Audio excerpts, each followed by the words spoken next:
Europe Matin. 8h55 sur Europe 1, Maxime Switek. L'info média du jour, Philippe Vandel. Un match, que dis-je, une opposition mythique, le petit Pousset contre l'ogre, David contre Goliath, la province contre Paris, la France d'en haut contre la France d'en bas, le terroir Daphné contre la mondialisation. Vous en avez d'autres? Non, c'est la fin, c'est ce soir, la finale de la Coupe de France, PSG contre les Herbiers. Pourquoi j'en parle? Car ce match déborde le terrain de football. Hier par exemple, Libération dressait le bilan d'un an de présidence Macron à l'Elysée. Sur le terrain, ils auraient pu aller n'importe où, ils sont allés aux Herbiers. Dans Le Monde daté du jour, c'est pas franchement un journal de foot, il y a un appel en une et un article sur 6 colonnes qui explique que les Herbiers, je cite, incarnent la Vendée prospère qui ignore la crise et qui porte les espoirs d'un département absent de l'élite. Évidemment, Ouest France, le journal qui couvre la Vendée, traite l'événement. La rédaction a dépêché pas moins de 6 journalistes à Paris pour suivre les joueurs et les supporters.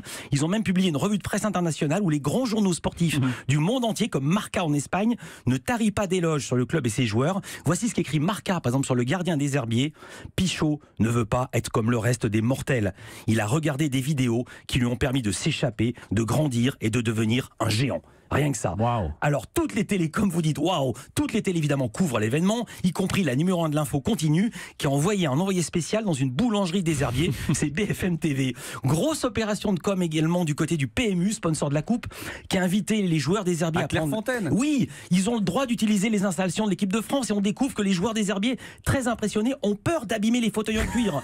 Mais vraiment, même... Allez-y les gars. Même les musiciens, même les branchés s'y mettent. Le chanteur Philippe Catherine, originaire de Vendée, a même composé un titre, une chanson pour soutenir le club de sa région. Philippe Catherine était hier l'invité de Yapa Peno sur Europe 1 et on lui a demandé, Tomato lui a demandé de quand datait son engagement. J'avais jamais vu un match des Herbiers, je vous le confesse. Ça le mérite d'être clair. J'avais même pas vu les quarts de finale. J'étais au boulot. Je travaille, monsieur. Bien sûr. Alors, je suis un frais.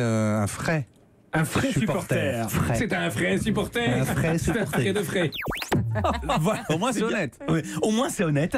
Enfin, pour dire qu'il y a un engouement et pour info, pour le service politique, le président Macron sera ce soir au stade. Voilà, ça aussi c'est une info. La France d'en haut contre la France d'en bas, une fois de plus. Philippe Vandel, Village Média, 9h30. Eh bien, nous serons avec Dominique Sévrac, le journaliste du Parisien peut-être le plus calé sur le PSG. Il est excellent. Et Raphaël Bonamy, le journaliste de Ouest France qui suit spécifiquement les Herbiers toute l'année. Là Et- aussi il y a match. Mais ouais, il y a match. Et également Christophe Willem qui sera en direct du Portugal puisqu'il va présenter la Ah oui. première demi-finale de l'Eurovision. C'est ce soir sur France 4.